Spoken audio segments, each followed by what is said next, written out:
जीवाचं आणि देवाचं एकीकरण करणं, त्याच्याकरता देह पाहिजे.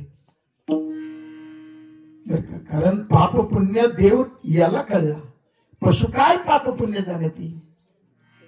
पशु पक्ष्यांना देव कळत नाही महाराज, माणसाला देव कळला. आणि या देहात आल्यानंतर बर या देहाचा क्षणाचाही भरवसा नाही, क्षणभंगूर नाही भरवसा. कार्य सावध बर का. थोडा माया अशा म्हणणं सोपं आहे, पण माया अशा सुटणं फार कठीण आहे. मेलं तरी माणसाची सुटा ना कावलं शिवणात आपल्याला बर का. नाही तर शिवत मग म्हणते ती पाया पडा. पाया पडून काय होतं, आणि त्याच्यात उलट पितृदोष महाराज आपण आणतो बरं का. ध्यानात ठेवा, पितराला गायी अपवित्र आहे. नीट ऐका कानाडवाडी कर, चोपडच कर. गायी नैवेद्याला पवित्र आहे. 33 कोटी तिच्यात, 33 कोटी देव तिच्या अंतःकरणात आहेत, पण पितराला दोष आहे.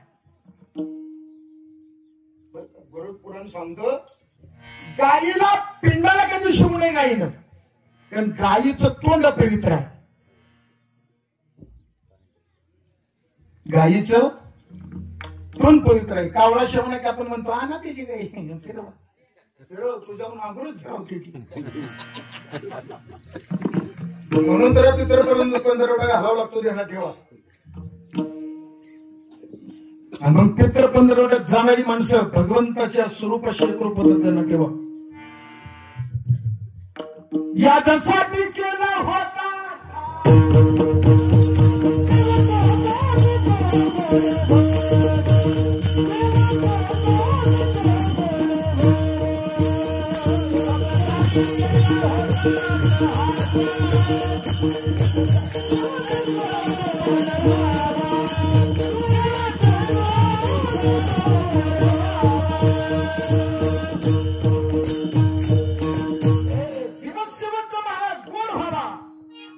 म्हणून पितृदोष या माणसाचा कधी होतच नाही.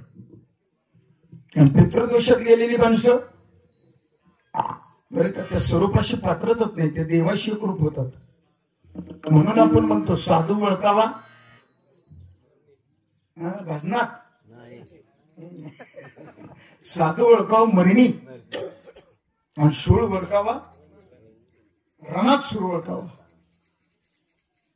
बायकोच्या पुढेच आपण सूळ,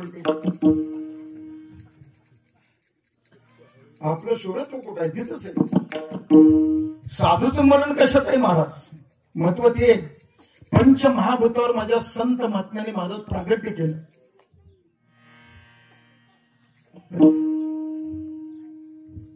पंचमहाभूताचा हा ध्येय आहे, याच्यावर प्रागट्य करणं म्हणजे सोपं नाही महाराज. माझ्या ज्ञानोबराईनं तेच केलं महाराज. एकनाथ महाराजांना तर जलसमाधी घेतली, ज्ञानोबराईनं तर भूमीत. माझी मुक्ताई तर महाराज विजय